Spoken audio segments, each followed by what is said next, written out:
2020ஆம் ஆண்டு போலீஸ் தேர்விற்கான study material and test page அவைலபிளாக இருக்குது நம்மளுடைய தமிழ் அகாடமியில். இந்த ஸ்டடி மெட்டீரியல் வந்து பார்த்தவங்களுக்கு சப்ஜெக்ட் வைஸாக இருக்கும். மொத்தம் உங்களுக்கு 9 புக்ஸ் 9 புக்ஸ் வரும். இது new books and old books ரெண்டுமே நம்ம சிலபஸ் படி தயாரிக்கப்பட்டத மெட்டீரியல் தான் இது. அதே மாதிரி பார்த்தீங்கன்னா டெஸ்ட் பேஜ் அவைலபிளாக இருக்குது. மொத்தம் பார்த்தீங்கன்னா 50 டெஸ்ட் கொண்டது. இது வந்து இந்த டெஸ்ட் வந்து பார்த்தீங்கன்னா டிசம்பர் 6 வரைக்கும் போயிட்டாலும் டெய்லி டெஸ்ட் போய்கிட்டு தான் இருக்கும். ஸோ அதில் ஜாயின் பண்ண விருப்பம் உள்ளவங்க கீழே உள்ள எண்களுக்கு தொடர்பு கொள்ளுங்கள். ஸ்டடி மெட்டீரியல் வேணாலும் சரி, டெஸ்ட் பேஜ் வேணாலும் சரி, இந்த நம்பருக்கு தொடர்பு கொள்ளுங்கள். 90034400 9750134315 இந்த நம்பருக்கு தொடர்பு கொண்டு ஸ்டடி மெட்டீரியல் அண்டு டெஸ்ட் பேஜை வாங்கிக்கலாம். வணக்கம் தமிழா. இன்றைக்கி வீடியோ என்ன பார்க்க போகிறோம் பார்த்தீங்க அப்படின்னா, கணக்கு முக்கிய வினாக்கள் பகுதி 2. இந்த வினாக்கள் வந்து பார்த்தீங்கன்னா ஒரு லைனராக தான் வரும். இது வந்து பார்த்தீங்கன்னா ஈஸியாக மனப்பாடம் பண்ணிட்டு கூட போயிருங்க. ஏன்னா இந்த வினாக்கள் வந்துச்சு அப்புறம் நீங்கள் டேரெக்டாக ஆன்சர் பண்ணிட்டு போயிட்டே இருக்கலாம். ஓகேங்களா? எக்ஸ்பிளைன் பண்ணுற மாதிரி கொஸ்டின் நம்ம அடுத்தடுத்த வீடியோவில் போடுவோம். இது வந்து பார்த்தீங்கன்னா நீங்கள் மெமரி பண்ணிட்டு போகிறதுக்காக தான் இந்த கொஸ்டின் நம்ம அப்டேட் பண்ணுறோம். ஏன்னா இந்த கொஸ்டின் கேட்கும்போது பார்த்தீங்கன்னா நம்ம ஈஸியாக ஆன்சர் பண்ணிட்டு நம்ம அடுத்த லெவல் போயிடலாம். ஓகேங்களா? ஃபர்ஸ்ட் கொஸ்டின் பாருங்கள். வட்டத்தின் மைய கோணம் அப்படின்னு பார்த்தோன்னா 360 டிகிரி. இதே இது அரைவட்டத்தின் மைய கோணம் கேட்டாங்கன்னா 180 டிகிரி. அரைவட்டத்தின் மைய கோணம் தான் 180 டிகிரி. அரைவட்டத்தில் அமையும் கோணம் அப்படின்னு கேட்டாங்கன்னா 90 டிகிரி செங்கோணம். ஓகேங்களா? அடுத்து கால்வட்டத்தின் மைய கோணம் எவ்வளோ பார்த்தீங்கன்னா 90 டிகிரி. அடுத்து விகிதமுறு எண்களின் கூட்டல் சமணி என்னன்னு பார்த்தீங்கன்னா ஆன்சரு 0. விகிதமுறு எண்களின் கூட்டல் சமணி 0. இதே இது விகிதமுறு எண்களின் பெருக்கல் சமணின்னு கேட்டாங்கன்னா ஆன்சர் என்ன வரணும் 1. ஸோ இந்த கொஸ்டினாக பார்த்தீங்கன்னா உங்களுக்கு ஆல்ரெடி போலீஸ் எக்ஸாம்லேயே கேட்டிருக்காங்க. இதே மாதிரி பார்த்தீங்கன்னா அரைவட்டத்தில் அமையும் கோணம் செங்கோணம் அப்படின்னு ஒரு கொஸ்டினும் கேட்டிருக்காங்க. அடுத்து வந்து பார்த்தீங்கன்னா ஒன்றுக்கு தலைகீழி என்னன்னு கேட்டாங்க பார்த்தீங்கன்னா, ஒன்றுக்கு தலைகீழின்னு கேட்டாங்கன்னா ஒன்றுக்கு தலைகீழி வந்து பார்த்தீங்கன்னா அதுவே தான் தலைகீழி. ஒன்றுக்கு அதுவே தலைகீழி. இதே இது 0வுக்கு தலைகீழி கேட்டாங்கன்னா இதுக்கு ஆன்சர் வந்து பார்த்தீங்கன்னா தலைகீழி இல்லைன்னு தான் போட்டோம். ஓகேங்களா? 0வுக்கு தலைகீழி கேட்டாங்கன்னா என்ன ஆன்சர் பார்த்தீங்கன்னா தலைகீழி இல்லை. இதுதான் ஆன்சர். அடுத்து புள்ளியியல் என்னும் சொல் வந்து பார்த்தீங்கன்னா ஸ்டேட்டஸ் என்ற சொல்லிலிருந்து வந்தது. ஓகேங்களா? அடுத்து வந்து பார்த்தீங்கன்னா வீச்சு என்ன பார்த்தீங்கன்னா கொடுக்கப்பட்டுள்ள புள்ளி விவரங்களில் மிகப்பெரிய மதிப்பிற்கும் மிக சிறிய மதிப்பிற்கும் இடையே உள்ள வித்தியாசம். மிகப்பெரிய மதிப்பிலிருந்து மிக சிறிய மதிப்பை கழிச்சிங்க அப்படிங்களுக்கு வீச்சு கிடைக்கும். ஸோ அதேபடி ஒரு கணக்கு பார்த்திங்க அப்படின்னா முதல் 20 இயல் எண்களின் வீச்சு கேட்டிருக்காங்க. இப்போ முதல் 20 இயல்கள் பார்த்தீங்கன்னா இயல்கள் வந்து பார்த்தீங்கன்னா 1லேருந்து ஸ்டார்ட் ஆகும். ஓகேங்களா? இப்போ 1லேருந்து 20 வரைக்கும். அப்போ மிகப்பெரிய நம்பர் 20, மிக சிறிய நம்பர் 1. அப்போ 20ல் 1 போச்சுன்னா எவ்வளோ வரும் 19. அடுத்து இந்த கொஸ்டின் பாருங்கள். இந்த கொஸ்டின் பார்த்தீங்கன்னா இதுக்கு முன்னாடி ப்ரீவியஸ் இயர் கொஸ்டின் கேட்டிருக்காங்க டிஎன்பிஎஸ்சி போலீஸ் எக்ஸாம்லாம். பிரிவு இடைவெளி 20 to 30 இன் கீழ் எல்லை. 20 to 30 கீழ் எல்லைன்னு கேட்டாங்கன்னா ஃபஸ்ட் நம்பர் தான் ஆன்சர். கீழ்னு கேட்டாங்கன்னா ஃபஸ்ட் நம்பர் தான் ஆன்சர். இதே பிரிவு இடைவெளி 50 to 60 மேல் எல்லை. மேல்னு சொன்னாங்கன்னா செகண்ட் உள்ளதான் ஆன்சர். ஓகேங்களா? கொடுக்கப்பட்டுள்ள 2 மதிப்பில் கீழ்னு சொன்னாங்கன்னா ஃபஸ்ட்டு உள்ளது ஆன்சர். கொடுக்கப்பட்ட 2 மதிப்பில் மேல்னு சொன்னாங்கன்னா 2வது உள்ளது ஆன்சர். ஓகேங்களா? அடுத்து வந்து பார்த்தீங்கன்னா பின் அடுக்கு 0 இதன் மதிப்பு பார்த்தீங்கன்னா 1. அதாவது எனிதிங் பவர் 0 1. ஓகேங்களா? இந்த கொஸ்டின் பார்த்தீங்கன்னா இப்படின்னு கேட்பாங்க e⁻0 அப்படின்னு கேட்பாங்க. e⁻0 என்னது 1. இதே மாதிரி எந்த நம்பர்ஸாக இருந்தாலும் எந்த லெட்டராக இருந்தாலும் சரி அடுக்கில் 0 வந்து ஆன்சர் வரும் 1 வரும். அடுத்து வந்து பார்த்தீங்கன்னா ராமானுஜம் எண் என்று அழைக்கப்படுவது எது?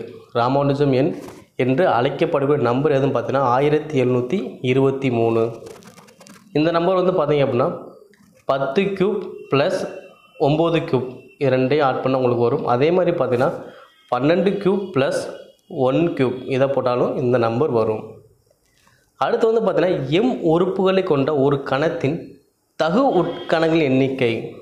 கொஸ்டின் நல்லா வாட்ச் பார்த்து ஆன்சர் பண்ணுங்கள். எம் உறுப்புகளை கொண்ட ஒரு கணத்தின் தகு உட்கணங்களின் எண்ணிக்கைன்னு கேட்டாங்கன்னா இதுக்கு ஃபார்முலா வந்து பார்த்தீங்கன்னா 2m - 1. அடுத்து முக்கோணவியலின் தந்தை யார்? முக்கோணவியலின் தந்தை யாருன்னு பார்த்தீங்கன்னா ஹிப்பார்க்கஸ்.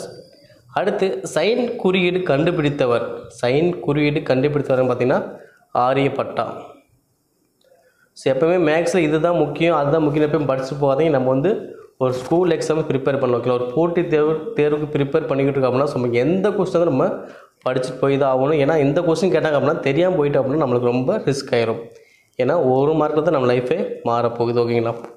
அடுத்து வந்து பார்த்தீங்கன்னா இரு வடிவத்த முக்கோணங்களின் பக்கங்களின் விகிதம் 2:3 எனில் அவற்றின் பரப்புகளின் விகிதம் என்ன? அதாவது முக்கோணத்தின் பக்கங்கள் விகிதம் கொடுத்துட்டாங்க 2:3. ஸோ அதோட பரப்புகளின் விகிதம் கேட்டாங்க அப்படின்னா, பக்கங்கள் கொடுத்து பரப்புகள் கேட்டாங்க அப்படின்னா பரப்புகள்னாலே அந்த நம்பரை ஸ்கொயர் பண்ணி போட்டுக்கோங்க. பரப்புகள் கேட்டால் அந்த நம்பரை ஸ்கொயர் பண்ணி போட்டுக்கோங்க. இதே கணங்கள் கேட்டாங்கன்னா ஸோ அந்த நம்பரை க்யூப் பண்ணி போடுவோம். ஸோ இதில் கேட்க மாட்டாங்க, பொதுவாக சொல்கிறேன். ஓகேங்களா? முக்கோணத்துக்கு பரப்பு கேட்டாங்கன்னா அதை ஸ்கொயர் பண்ணுங்க. மற்ற கணக்கில் கணலும் கேட்டாங்கன்னா அந்த நம்பரை க்யூப் பண்ணுங்க. ஓகேங்களா? இப்போ இந்த நம்பரை ஸ்கொயர் பண்ணுங்கள். 2 ஸ்கொயர் பண்ணால் 4, 3 ஸ்கொயர் பண்ணால் 9. அப்போ 4:9. அடுத்து பிரம்மாஸ்புத்தா சித்தானந்தா என்ற நூலை எழுதியவர் யார்? பிரம்மாஸ்புத்தா சித்தானந்தா என்ற நூலை எழுதியவர் பார்த்தீங்கன்னா பிரம்மகுப்தர்.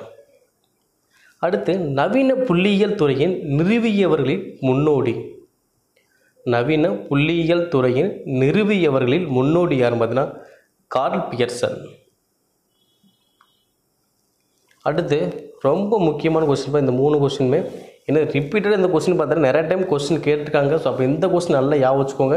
இந்த கொஸ்டின் டைரெக்டாக கேட்டால் ஆன்சர் பண்ணி போயிட்டே இருக்கலாம். ஓகேங்களா? முதல் 10 இயல் எண்களின் திட்ட விளக்கம் என்னன்னு கேட்டாங்கன்னா முதல் 10 இயல் எண்களின் திட்ட விளக்கம் பார்த்தீங்கன்னா 2.87. 2.87. இதே இது முதல் 13 இயல் எண்களின் திட்ட விளக்கம், முதல் 13 இயல் எண்களின் திட்ட விளக்கம் கேட்டாங்கன்னா இதுக்கு ஆன்சர் வந்து பார்த்தீங்கன்னா 3.74. பார்த்தா உங்களுக்கு தெரியும் 2 வந்தால் 8 தான் வரும். ஏன்னா 2 கூட்டம் 10 வருதுங்களா? அதே மாதிரி 3 வந்துச்சுன்னா 7 தான் வரும். ஓகேங்களா? 2 கூட்டம் 10 வரும். இப்போ 2 வந்தால் 8 வரும், 3 வந்தால் 7 வரும். நல்லா யோசிச்சுக்கோங்க. முதல் 10னா 2.87, முதல் 13னா 3.74. அதே இது ஒரு புள்ளி விவரத்தின் திட்ட விளக்கம் 1.6 அப்படின்னா அதன் விளக்க வர்க்க சராசரி என்ன கேட்டாங்கன்னா அந்த திட்ட விளக்கத்தை நம்ம ஸ்கொயர் பண்ணால் நம்மளுக்கு விளக்க வர்க்க சராசரி கிடைக்கும். திட்ட விளக்கத்தை ஸ்கொயர் பண்ணால் நம்மளுக்கு விளக்க வர்க்க சராசரி கிடைக்கும். அப்போ 1.6 ஸ்கொயர் பண்ணால் எவ்வளோ கிடைக்கும்? 2.56 கிடைக்கும். அதே மாதிரி முதல் 11 இயல் எண்களின் விளக்க வர்க்க சராசரி கேட்டாங்கன்னா முதல் 11 இயல் எண்களின் விளக்க வர்க்க சராசரி கேட்டால் என்ன ஆன்சர்னு பார்த்தீங்கன்னா 10.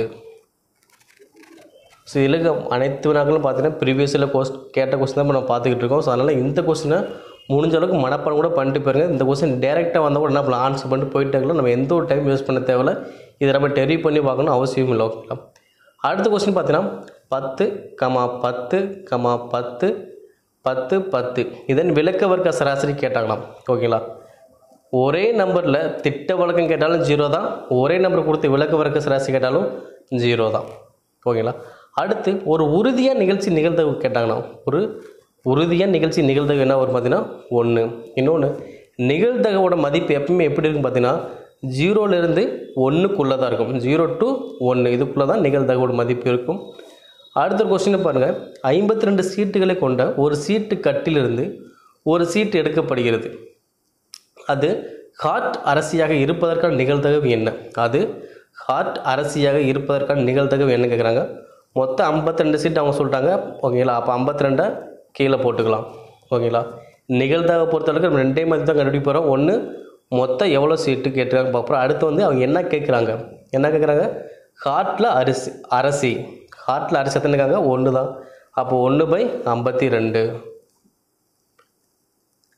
நம்மளுடைய தமிழ் அகாடமியில் டிஎன்யூஎஸ்ஆர்பி போலீஸ் தேர்வுக்கு பயன்படக்கூடிய விதத்தில் டெஸ்ட் பேஜ் போய்கிட்டு இருக்குது. அதே மாதிரி பார்த்தீங்கன்னா ஸ்டடி மெட்டீரியலும் அவைலபிளாக இருக்குது. விருப்பம் உள்ளவங்க வாங்கிக்கலாம். விருப்பம் உள்ளவங்க இந்த கீழே உள்ள எங்களுக்கு தொடர்பு பண்ணி வாங்கி. அதே மாதிரி பார்த்தீங்கன்னா ஆர்ஆர்பிக்கும் பார்த்தீங்கன்னா ஸ்டடி மெட்டீரியல் டெஸ்ட் பேஜ் வந்து பார்த்தீங்கன்னா அவைலபிளாக இருக்குது. ஸோ அதுவும் விருப்பம் உள்ளவங்க வாங்கிக்கோங்க. நன்றி.